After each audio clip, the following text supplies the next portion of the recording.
Weekend protests over the police killing of 20-year-old Minneapolis man Andrew Tekle Sundberg turned heated when demonstrators were confronted by a single mother who says Sundberg shot into her apartment while she cooked dinner for her 2 young children inside. Let's watch.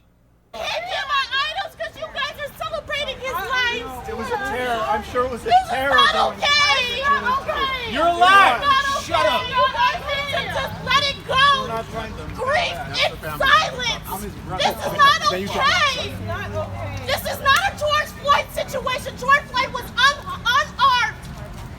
He was unarmed. You're alive. Sorry. This is not okay. My kids have to deal with this and probably have a mental illness now because they almost lost their life. There's bullet holes in my kitchen because he sat in the hallway watching my move. This family wishes this never happened. I wish it never happened either. I don't have a place to call home. I can't sleep that night. She's obviously going through a moment. This is not okay. This is what they want to show on the TV. She's obviously going through a moment. This is not okay. Just go home. Go home. Because none of you guys knocked on that man's door to check his health. Shut up. He come to my house. Shut up. You're No, you guys did not come. He did not. You guys did not come and visit that man. This is not the time or the place. It wasn't. This is not. It don't matter. It don't matter. Get away from me. Get away. No, because you think it's okay to get in my kid's in the car. My kid's in the car. My black kid is in the car. He tried to kill me in front of my kids. He tried to kill me in front of my kids.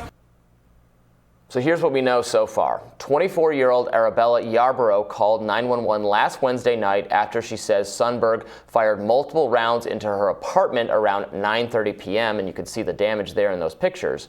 According to a search warrant, Sundberg shot at responding officers and then barricaded himself inside the apartment complex, resulting in a 6-hour standoff, which ended early Thursday morning when Sundberg was shot and killed by SWAT snipers. Sundberg's parents have retained prominent civil rights attorney Ben Crump and Jeff Storms. They say the 20-year-old was suffering a mental health crisis and did not deserve to be, quote, picked off like an animal from a rooftop. Joining us now to discuss is my colleague at Reason Magazine, Associate Editor Liz Wolfe. Welcome back to Rising, Liz. Thanks for having me. Yeah, thanks for discussing this very obviously disturbing incident and disturbing video footage. And I think what the woman says, a comment she makes that is pretty perceptive. She actually does reference the kind of George Floyd protests. And says, well, that I understand why that was different. He was unarmed. He was, in police custody. The police had control of the situation, and yet they killed or caused him to die anyway. Whereas in this situation, this person was dangerous. Had shot up her living place, and to say that that's kind of the same thing, or should inspire the same level of activism. Was deeply offensive to her, understandably. Yeah, I mean, I've seen a lot of reactions from people, especially people on the right, who are basically saying, how dare anyone give cover or protest the death of a violent criminal? This man was shooting into a woman's apartment and threatening her small children with his actions. I would caution people to not to buy the false choice that's being presented here. I think we need to wait until body camera footage emerges and get a sense of whether or not police truly exhausted all possible options. A situation where they're using police snipers to kill someone after a 6-hour standoff, I, for one, am sort of curious about the degree to which it was possible for them to ensure that he was able to be taken into custody alive. And then, I think going through our court process, going through our court system is always the most appropriate thing.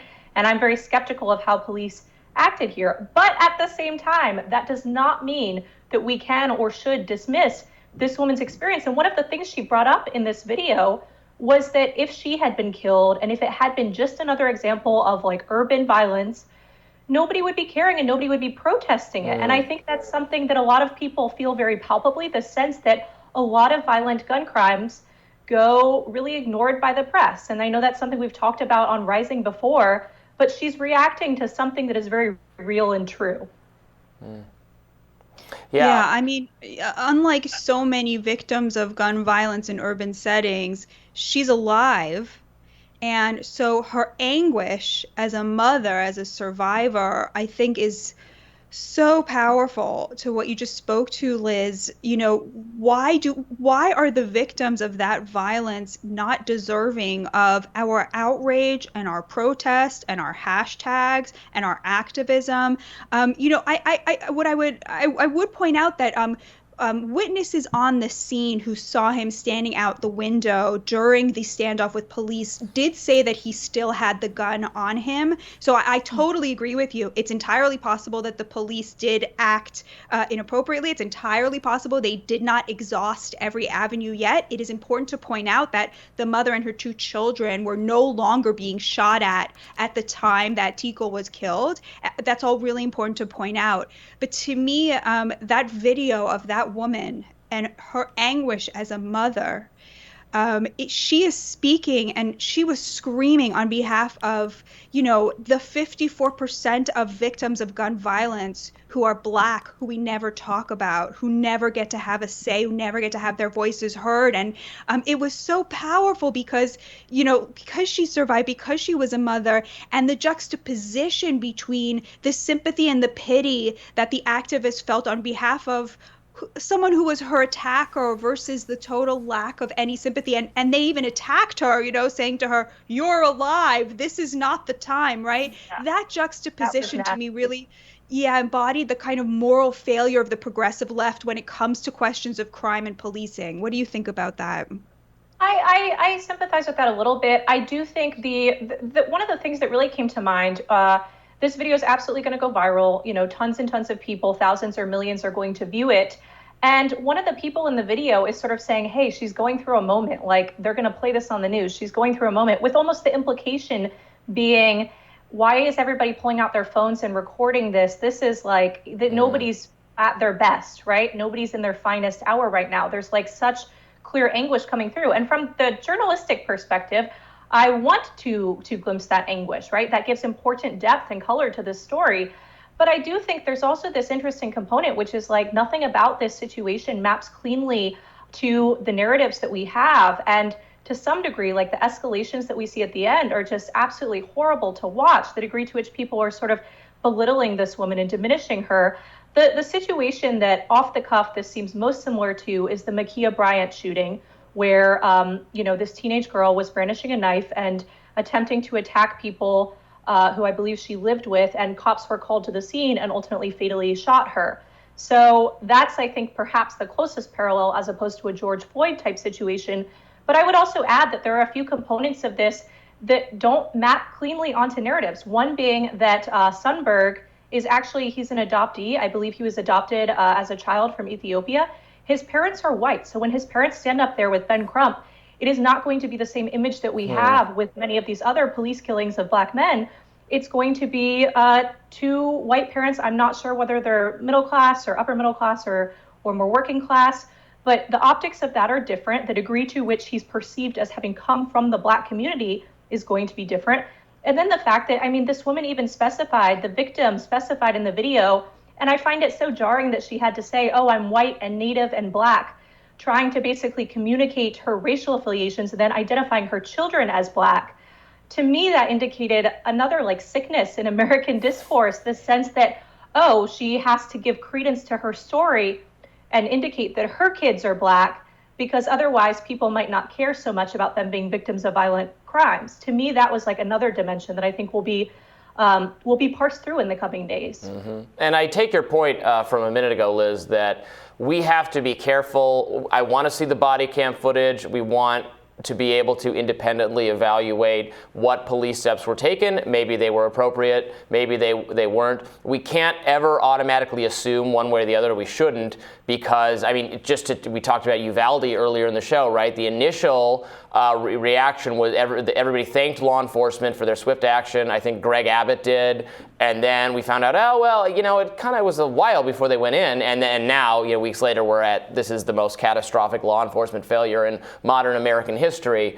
So we do need to wait, and it always behooves the public to wait and learn more than just have like a knee-jerk reaction to, oh, how dare they take this action, or of course they had to take this action. We don't really know yet, and there's a lot of people, right, in both kind of ideological contingents who always want to spin it as supporting, if you have a very anti-police narrative or a very pro-law enforcement narrative, a right-left kind of thing. Well, when the Parkland shooting happened, we thought that the school resource officers' actions were bad, basically running away from the scene. The Uvalde Police Department's response has absolutely trumped that horrible situation, right? Both terrible, tragic examples of school shootings. And now Uvalde will, I think, forever be touted as this example of like massive police failure. But I do think one thing that's important when considering the way we talk about gun violence in America is that we also had another shooting, this time at an Indiana mall over this past weekend, where I believe 3 people ended up dead. And that was actually, a violent, disturbed, I think a young man gunman. I'm not totally sure his age, but very much fits the profile that we've seen in all of these other shootings. The one we saw in Buffalo, the one we saw in Uvalde, and the situation of police violence here.